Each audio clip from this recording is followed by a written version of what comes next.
En la próxima hora, un gran tema nacional será sometido al juicio de la opinión. Tendremos un fiscal y un defensor. Ustedes darán el veredicto. Modera Claudia Cano.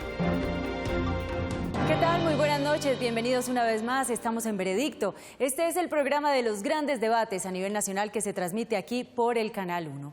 Desde hace algunas semanas la organización Saico Asimpro anunció el cobro a vehículos de transporte público por la difusión de música o de videos musicales, ya que se convierten en un canal directo con el público. Este sistema de socialización ya comenzó a operar en algunos departamentos de la costa atlántica de nuestro país. Ha generado rechazo, pero hay otro sector de la sociedad que considera que esto favorece a artistas, a productores, compositores, actrices, actores, en fin. Este va a ser el debate que tendremos esta noche. Recuerden, ustedes aquí tienen la última palabra. Hacemos una pausa y regresamos para comenzar a desarrollar nuestro veredicto. Regresamos a Veredicto. Nuestro debate de hoy: ¿deberían los automotores de servicio público hacer pagos a Saico Asimpro por comunicación pública? Es nuestro debate, así que ustedes ya lo saben. En minutos les recordaremos nuestra página y nuestra cuenta de Twitter para que hagan sus opiniones y comentarios. Primero vamos a ponerlos en contexto con algunos argumentos de este debate. La Ley 23 de 1982 y la Decisión 351 de la Comunidad Andina son dos de las herramientas más valiosas con las que cuentan cantantes, compositores, productores, actores, libretistas y en general todas las personas amparadas por el derecho de autor y la propiedad intelectual en nuestro país.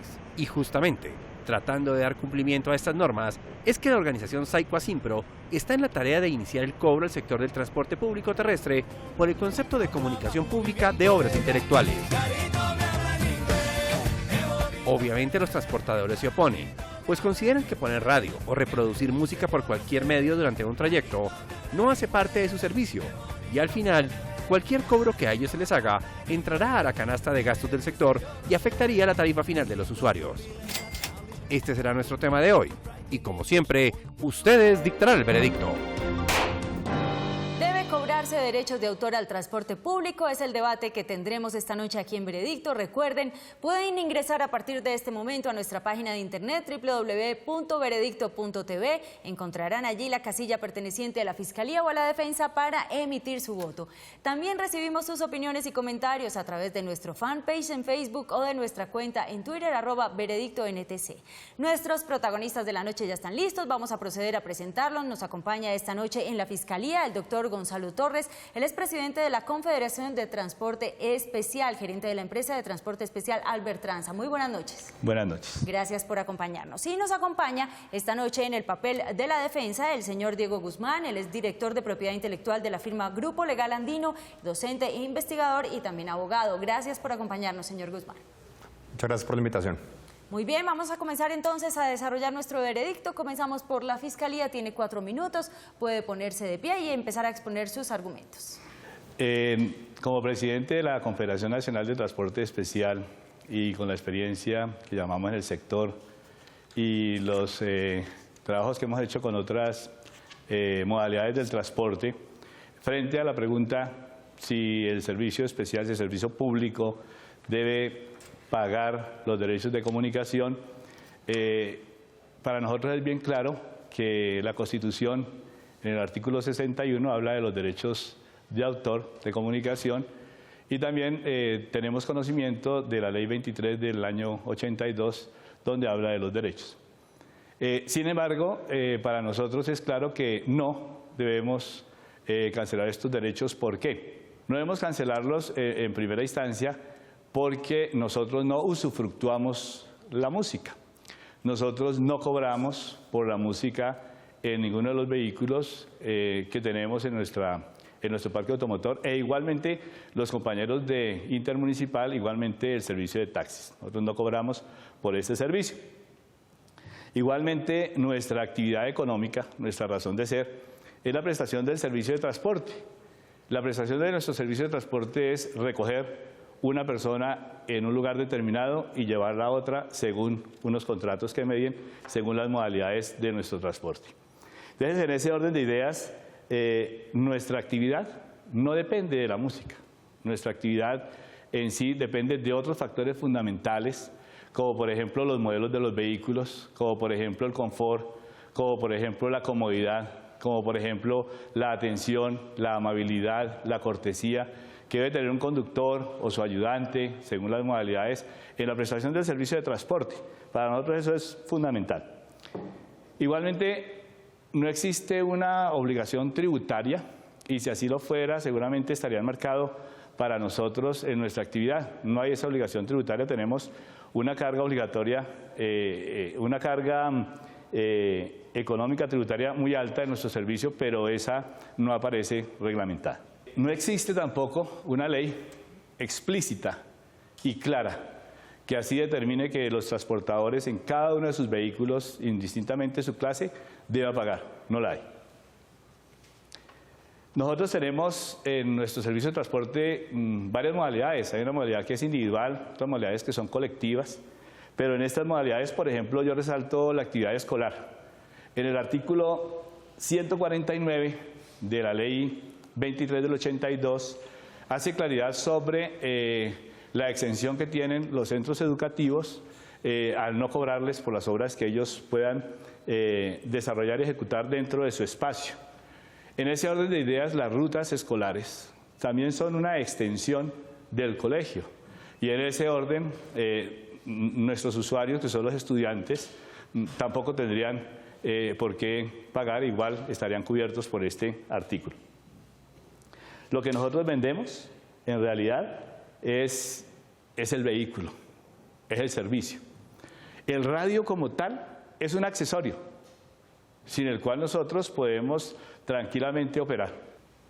Me di a la tarea de consultar un poquito sobre lo que es un establecimiento y hacer la diferencia entre un establecimiento como tal y un vehículo. Encontramos que un establecimiento es lo físico, en donde a partir de eso físico, en donde está ubicado, se realizan actividades que usufructúan la música, como por ejemplo encontramos los bares, como por ejemplo encontramos discotecas, teatros, cines, salas de conciertos, circos, restaurantes. Señor Torres, su tiempo ya ha terminado, pero le quiero hacer una pregunta. ¿Usted tiene claro que no se trata de un impuesto, sino de una contribución? Para nosotros, de alguna manera, esa contribución solamente puede operar si existe un contrato. La misma ley 23 habla de si Saico y Asimpro, por ejemplo, tienen un contrato con una empresa de transporte, lo debe cumplir, porque es un contrato que media entre ellos y seguramente hay unos servicios que así lo van a determinar y por lo tanto se va a cancelar. Y usted hablaba de confort, pero la música no hace parte de ese confort. Ahora los usuarios no se suben a un vehículo y el conductor pregunta qué música desea escuchar. Bueno, de pronto el confort me refería más a la parte de la comodidad como tal, pero en el término que usted lo dice me parece que cabe ampliamente. Lo invito para que estando ahí de pie responda la siguiente pregunta que la formula María Constanza González. Ella es abogada de la firma especializada en propiedad intelectual Wolf Méndez Abogados.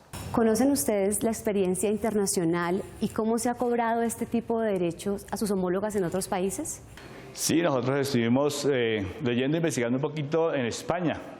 En España este rubro está moderado y sobre esto seguramente le voy a preguntar a mi testigo que consultó un poco más esta temática, pero sí trabajamos lo que tiene que ver como en otras latitudes y en otras geografías estos derechos de autor.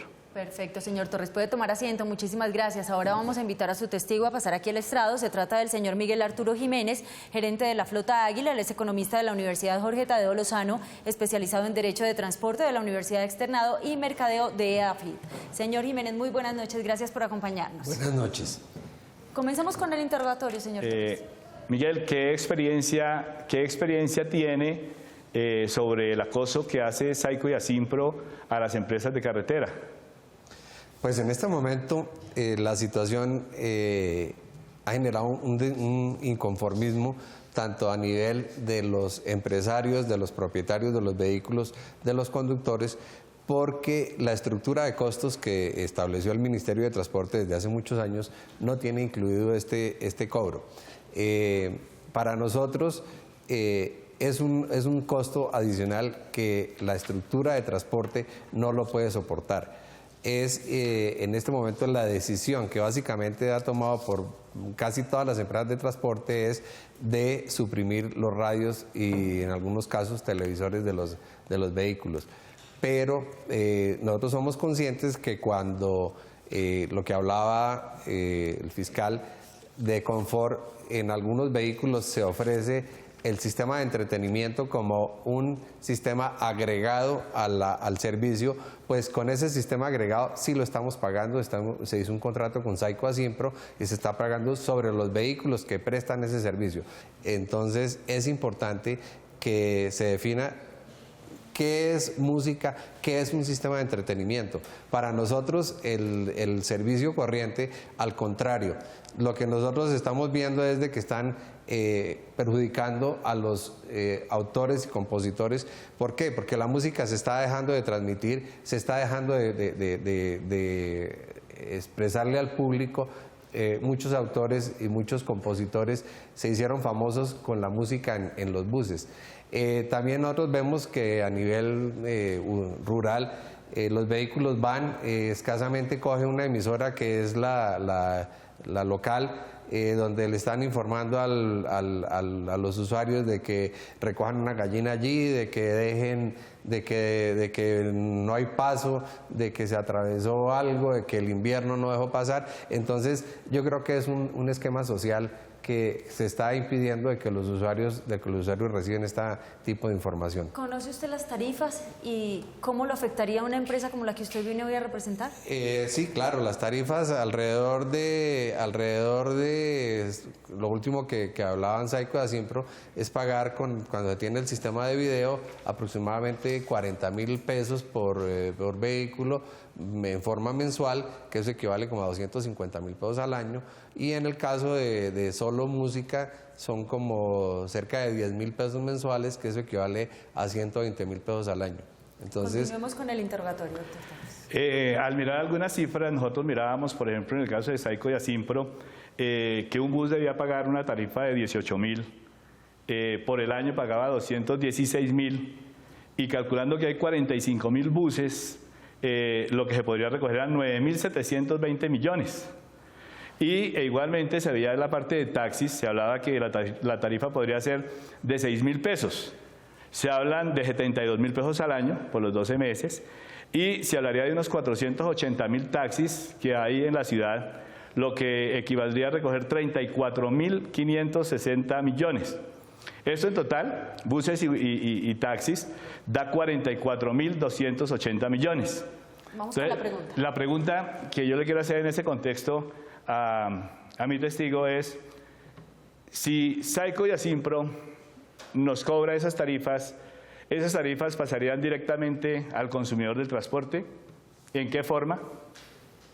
Tendrían que pasar directamente al consumidor del transporte incrementando la tarifa, pero los usuarios en este momento, con la situación económica como está, no soportan un incremento mayor. Entonces, lo que se está optando es por no difundir, suprimir los radios de los vehículos, excepto en los vehículos donde se tiene el sistema de entretenimiento. ¿Usted confía en que Saico Asimpro trasladaría esos fondos y ese dinero de verdad a la propiedad intelectual? Pues esa es la duda que también nos asalta, pero pues nosotros no somos nadie para decirle que si llegan o no llegan. De todos modos, lo dudamos de que lleguen al destino final, con todos los problemas que hemos oído en los últimos años que han pasado. Entonces nosotros dudamos de que eso llegue. Más sí están perjudicando a los autores y compositores. ¿Por qué? Porque se deja de difundir su música, se deja de que ellos conozcan especialmente los autores populares y la música popular, que es la que más se oye dentro de los vehículos de servicio público. Termina aquí el interrogatorio por parte de la Fiscalía. Ustedes ya han tenido la oportunidad de conocer al defensor de esta noche. Hacemos una breve pausa y regresamos para escuchar el contrainterrogatorio del defensor. Ya volvemos.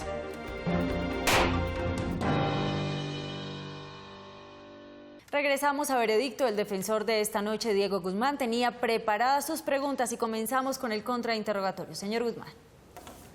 Muchas gracias. Señor Jiménez, usted mencionaba que algunos vehículos ofrecen un servicio de entretenimiento adicional por el cual sí están pagando lo que les está cobrando Saico y Asimpro. Pero también mencionaba que el Ministerio de Transporte no les permite incluir estos costos. ¿Por qué en algunos servicios que ustedes están prestando sí están autorizados para pagarlo o para cobrarlo, pero en otros servicios no están autorizados? Básicamente el servicio de lujo es donde nosotros tenemos la libertad de ofrecer servicios adicionales y cobrarlo. Y se le ofrece a una población que tiene una capacidad económica un poco más alta de pagarla. Mientras, y en determinadas rutas y en los viajes más largos, el servicio corriente es el que va durante el camino, recoge, deja pasajeros, es el servicio más económico, y dentro de esa estructura de costos nosotros nunca hemos tenido contemplado lo que es el cobro de Saico Asimpro. Perfecto. Una segunda pregunta, ¿por qué consideran ustedes que este cobro que se da por el uso no autorizado de obras que pertenecen a una persona, a un autor, por qué consideran que este cobro se considera un impuesto?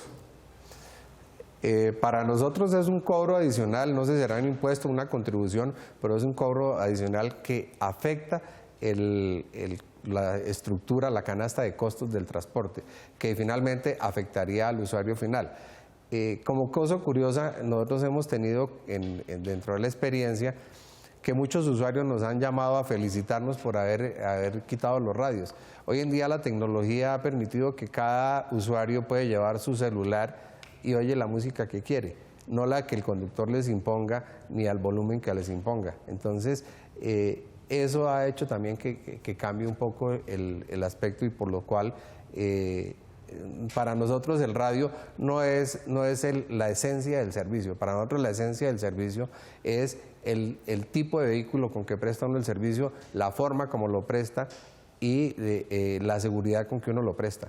Entonces, el contrato de transporte dice que uno debe llevar al usuario de un lugar al otro sanos y salvos, no con música.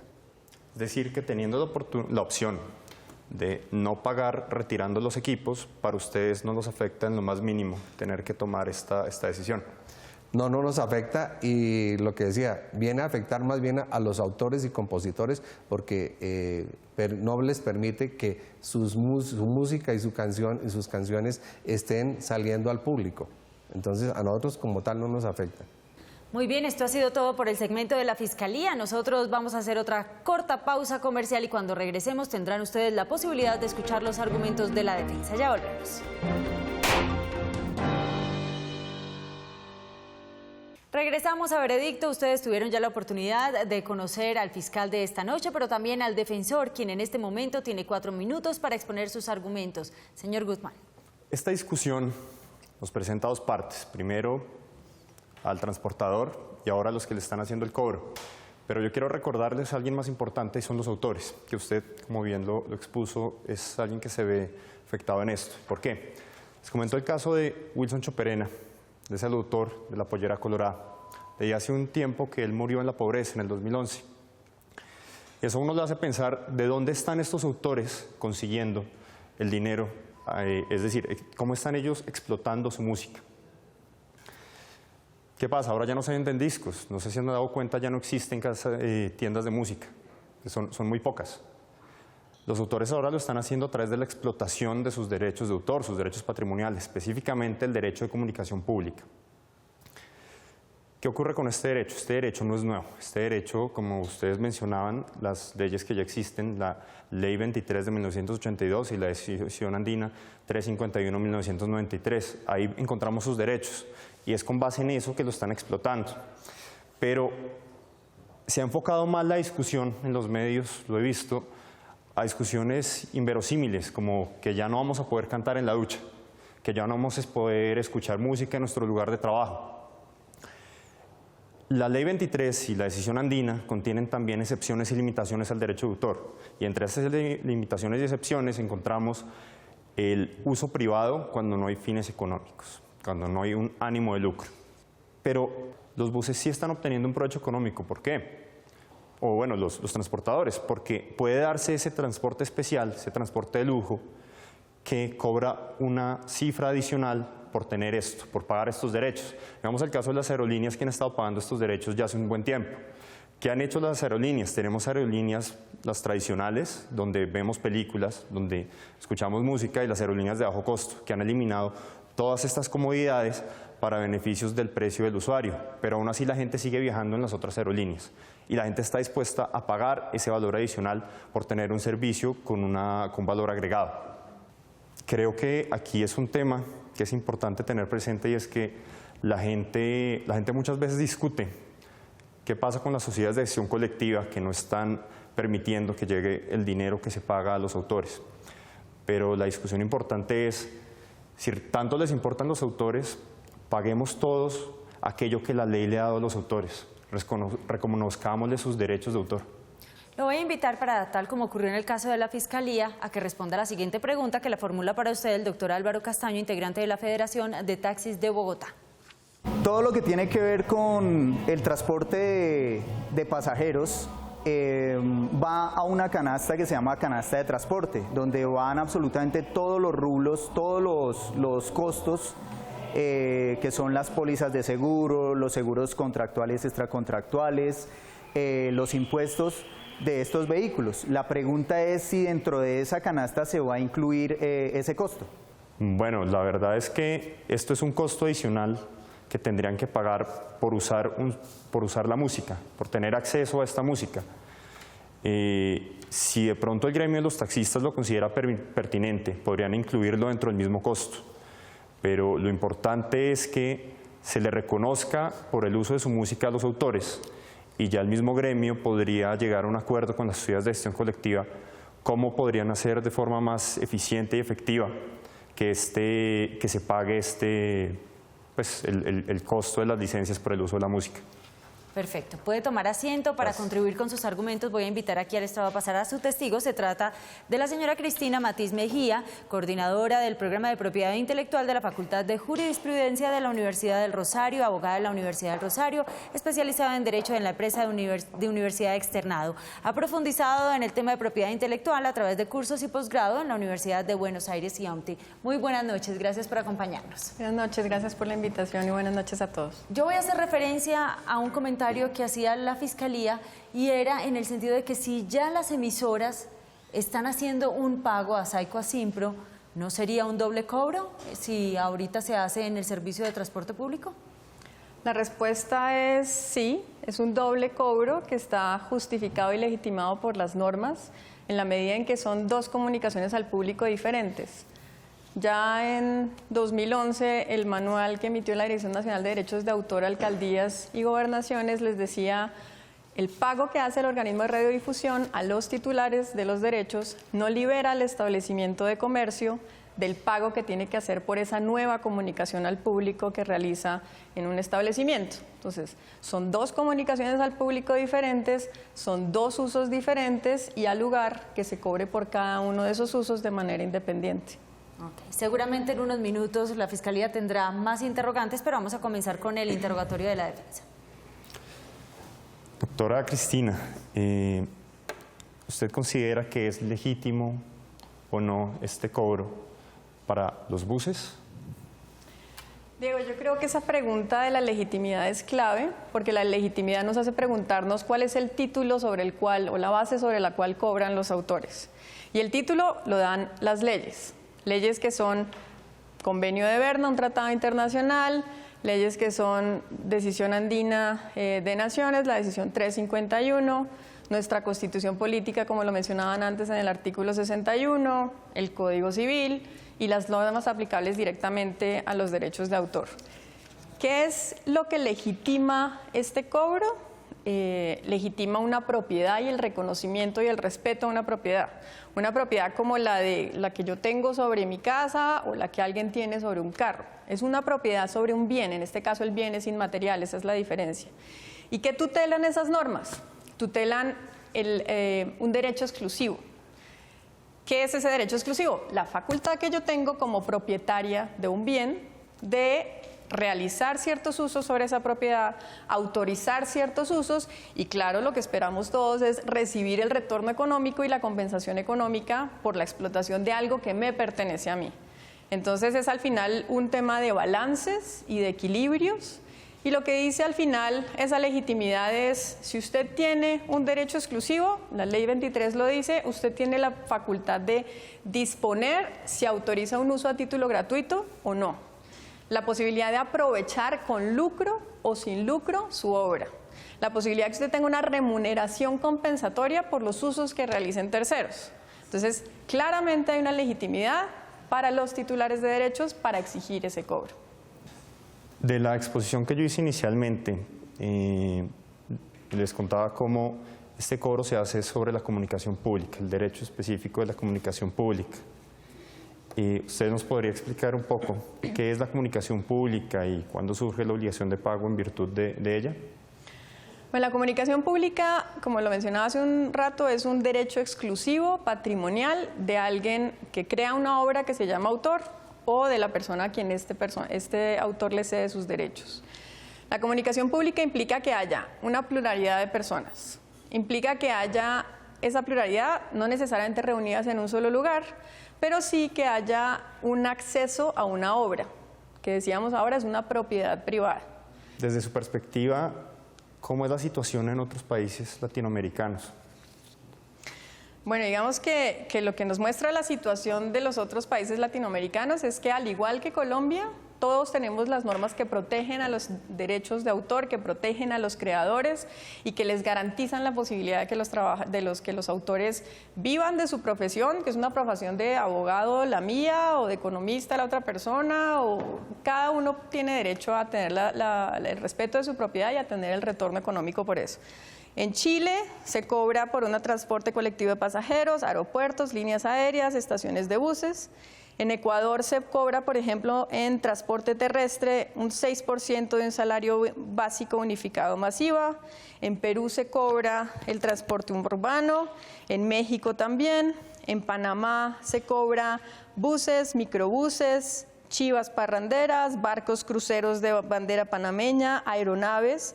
En Argentina, transportes marítimos, terrestres y aéreos. Doctora Matiz, ¿y aquí en vía terrestre cómo se controla? ¿La policía lo controla? ¿Quién lo controla? El tema del control es clave porque ahí es donde uno se pregunta por la conveniencia o no del cobro, pero eso es algo que en principio es una segunda discusión. Porque acá lo que estamos diciendo es, los autores tienen su derecho, los titulares del derecho de autor tienen su derecho. El titular del derecho conexo, es decir, el artista, el intérprete o el ejecutante tienen su derecho. Comencemos con el contrainterrogatorio, señor fiscal. Una de las preguntas que tenemos para la doctora es si era tan importante el sector transporte, ¿cierto? Y la ley 23 lleva más de 34 años, ¿por qué hasta ahora se está dando una persecución de una manera abusiva por parte, por ejemplo, de Saico y Asimpro, en donde intimidan con medidas cautelares, con aprehensiones? La pregunta es, ¿tiene Saico y Asimpro esa facultad para sancionar a las empresas de transporte?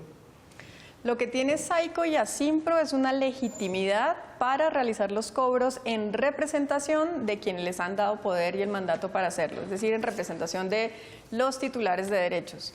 Entonces, yo retomo las palabras que mencionaba Diego hace un momento, y es por el hecho de que no se hubiera cobrado durante 20, 30 años, eso no implica que los titulares hubieran renunciado a sus derechos están en la norma, sus derechos, la norma los protege. Y hay un tema adicional clave, y es que la jurisprudencia de la Corte ha ido legitimando aún más estos cobros. En el 94 estableció la Corte que todo establecimiento de comercio para poder funcionar tenía que acreditar los pagos, eso fue del 94. Y luego en el 97, al analizar la exequibilidad del artículo 83 de la Ley de Turismo de la época, en que los hoteleros habían decidido incluir un artículo en el que decía que las habitaciones de los hoteles hacían las veces de dominio privado para efectos del cobro, lo que dijo la Corte fue, acá hay un principio de equivalencia, si pagan los establecimientos de comercio, ustedes hoteleros pagan. ¿Por qué? tienen que pagar. Porque un poco como lo decía ahora el testigo de la Fiscalía, la opción de yo poner un radio y escuchar música o no ponerlo implica, puse el radio, pago por el uso de esa propiedad ajena, o decido no ponerlo y para él es un accesorio y simplemente no se tiene en cuenta el cobro, el señor taxista no tendrá que pagar o la empresa, la persona jurídica que vincula al señor taxista no tendrá que pagar. Es un problema de decisión, pero la Corte ha legitimado el cobro de la música en los establecimientos abiertos al público, el cobro ahora en los hoteles, que pues los hoteles no necesitan de ese requisito para operar como si en la música. Ahí está el tema de que hoy en día aún muchos hoteleros pues no están pagando tampoco, pero muchos otros sí. En transporte igual. Muchos transportadores no pagan, otros sí. Doctora, el artículo 73 de la ley 23 habla que qué son los establecimientos y los determina. ¿Existe alguna diferencia entre un establecimiento como tal y un bus y un vehículo? Yo invertiría un poco el orden de la pregunta en el sentido de afirmar que no es el lugar lo que importa, sino es el acto de comunicación pública lo que legitima el cobro. Entonces, en la medida en que alguien origina una comunicación pública, esa comunicación pública llega a una pluralidad de personas y se cumplen los requisitos que yo ahora mencionaba que define la decisión 351 en su artículo 15, hay derecho a cobro. Doctora, el artículo 73 habla que debe mediar un contrato. Las empresas que no tienen contrato, yo digo Saico y Asimpro porque sé que hay otras entidades que pueden hacer esos cobros, puede cobrarle si no hay un contrato, si no hay un convenio, unos acuerdos de tarifas y de pagos. Puede Saico llegar a imponerle y a mandarle unas cuentas de cobro por la totalidad del parque automotor, desconociendo que parte de los vehículos están en reparaciones, desconociendo que parte de los vehículos están en problemas judiciales, penales, por embargos, desconociendo. ¿Puede Saico y Asimpro hacer eso? Pues mire, yo he conocido más o menos de cerca algunas negociaciones a nivel hotelero y lo que yo le digo es, dado que el cobro es legítimo, lo que hay que sentarse a negociar. Entonces, en el momento en el que viendo, digamos, la experiencia de otros países, lo que uno ve es que las normas hacen explícito que ciertos usos no se van a cobrar. Si el señor taxista va solo en su taxi y escucha su radio o lo escucha solo para él y no para sus pasajeros, es un cobro que no ha lugar. O en Estados Unidos resolvieron no cobrarle a los pequeños negocios, resolvieron cobrarle a los grandes negocios. Es un tema de negociación y de discusión de cómo cómo todas las partes pueden hacer un gana-gana, porque es que eso es lo que queremos acá, respetar una propiedad de los titulares, respetar un negocio legítimo como el de los transportadores y llegar a un balance en donde todos ganan. Doctora, la Dirección Nacional de Derechos de Autor, hace muy poco en presencia del viceministro Lleras, sancionó a Saico de Asimpro y a su junta directiva, los sancionó, los destituyó y tengo entendido que los suspendió como por un mes de sus actividades. Entonces la pregunta es, ¿puede la Dirección Nacional de Derechos de Autor crear más bien una radio por cable, una cuestión que sea especializada, de tal manera que quien quiera escuchar música XY o tal género o tal obra, pues pague por esos derechos e igual pues reciba su contribución? ¿Puede darse eso en un corto, largo o mediano plazo, el que haya una radio especializada y que quien quiera utilizarla, pues igualmente así lo pague? Hay dos temas ahí, dos cosas que quiero responder a su pregunta. La primera es que la Dirección Nacional de Derechos de Autor, por mandato de la ley, tiene que hacerle auditorías a las sociedades de gestión colectiva. Y como usted lo menciona, hay auditorías que han dado como resultado que los resultados, en fin, que en algunos casos ha habido inconvenientes y ha habido destituciones y hay procesos legales en curso donde se demostrará la responsabilidad de cada cual.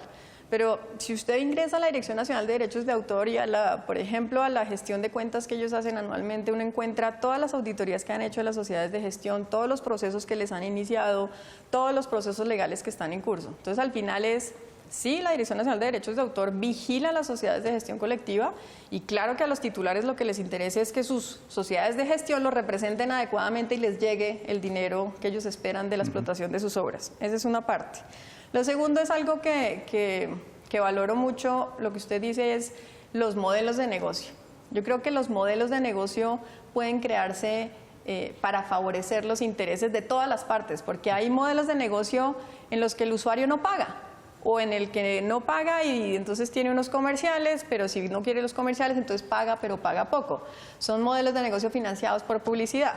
Entonces, ahí la invitación es a que los titulares, los usuarios, conjuntamente, pues puedan, o terceros, puedan desarrollar modelos de negocio que también permitan que todas las partes ganen como deben ganar. Perfecto. A ambos muchísimas gracias. El tiempo de este interrogatorio contrainterrogatorio ha culminado. A ustedes los esperamos después de la breve pausa comercial con los alegatos de conclusión. ¿Están de acuerdo ustedes con los argumentos de la Fiscalía que han escuchado hasta el momento o de la defensa? Para emitir su voto solo tienen que ingresar a nuestra página de internet www.veredicto.tv. Ya volvemos. Regresamos a Veredicto después de escuchar los argumentos y testimonios de la Fiscalía y de la Defensa. Comencemos entonces con los alegatos de conclusión. Señor Torres. Bueno, la primera conclusión que nosotros nos atreveríamos a hacer es que los autores y compositores que mueren en la pobreza y que continúan muy pobres, no lo están porque no haya recaudos, sino porque hay mal manejo de los dineros que se recogen. ¿Por qué? Porque la televisión paga unos derechos. ¿Por qué? Porque la radio paga unos derechos. Y cuando nosotros compramos un radio o un televisor, estamos pagando unos derechos. La segunda conclusión es: nuestros usuarios no dependen de la música. Ellos quieren que lo llevemos de un lugar al otro. Y nuestra razón de ser es transportarlos. La tercera es, pensamos que lo que hay que perseguir es la piratería, no a los transportadores o a las personas que trabajamos honradamente y que hemos hecho el centavo día a día, mano a mano. Lo que nos queda es que hay que perseguir a aquellos canales que de alguna manera desvían seguramente algunos dineros que se podrían llevar a las arcas de los autores y compositores. Y lo otro que nos queda muy claro es que estas entidades, que no las menciono más, son entidades que representan los intereses de las disqueras, los intereses de productores, más no representan los intereses realmente de los autores y compositores. Muchísimas gracias. Alegatos de conclusión para la defensa, señor Guzmán. Gracias. Bueno, aquí es lo que, del resumen de todo esto, podemos ver que el mercado de la música ha cambiado. Y ahora la forma de explotarlo es a través de la comunicación pública, que es un derecho del autor. Tenemos que tener en cuenta también que este cobro no se trata de un impuesto. Es, como lo decía la doctora Cristina, es el pago por el uso de una propiedad privada. Es una propiedad privada que le pertenece al autor. Tienen que tener presente también que cada uso adicional genera un pago y por eso no nos podemos amparar en la licencia que adquiere la emisora para comunicar públicamente la música. Y otro punto que vi que también genera confusión en este tema es que el título que se requiere para el cobro por los derechos de autor, por el uso de las obras, el título es la ley. No se requiere un contrato previo para que se genere esa obligación de parte de los usuarios de la música. El contrato, ¿cuándo entra? El contrato entra cuando ustedes llegan a una negociación con las sociedades de acción colectiva o directamente con los mismos autores sobre cómo pueden usar la música, qué usos se les dan y cuánto les van a pagar por eso. Incluso si los autores quisieran hacerlo de forma gratuita, podrían hacerlo, pero esa es libertad de ellos, no de los usuarios. Creo que lo más importante es la frase con la que terminé mi exposición.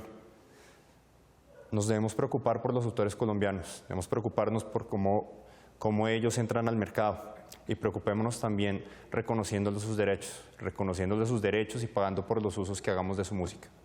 Muchas gracias. Ya las partes no hablarán más. Ustedes ya han escuchado su testimonio. Ahora queremos es conocer su opinión. ¿Cómo puede hacerlo? Ingresando a nuestra página de internet www.veredicto.tv. Encontrará allí la casilla para votar a favor de la Fiscalía o a favor de la defensa. Regresamos para conocer su veredicto.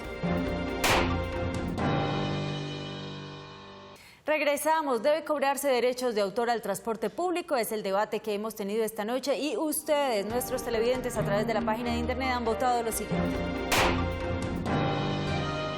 Este es su veredicto. Gana la Fiscalía, doctor Gonzalo Torres, con un 55%. La defensa, doctor Diego Guzmán, obtuvo un 45%. Doctor Gonzalo Torres, usted ha asumido esta noche el papel de fiscal y nuestros televidentes le han dado la razón. ¿Cómo recibe este veredicto? Bueno, me parece que lo recibo con naturalidad, puesto que el gremio transportador es un gremio azotado desde muchas variables en su estructura de costos, en el pago de impuestos. Y me parece que una nueva contribución no nos haría muy bien al sector. Muchas gracias por su apoyo. Muchísimas gracias a los representantes, al señor Torres, Guzmán, a la señora Matiz, al señor Jiménez por habernos acompañado en este interesante debate de hoy. Queremos hacer una aclaración y es que la producción del programa Veredicto contactó a las cabezas visibles de Saico Asimpro. Ellos lamentablemente no aceptaron la invitación para asistir a este interesante debate que favorece a todos los ciudadanos. A ustedes muchas gracias por acompañarnos. Recuerden nuestra cita próximo lunes 10 y 15 de la noche cuando tendremos para ustedes otro tema de actualidad. ¡Feliz noche!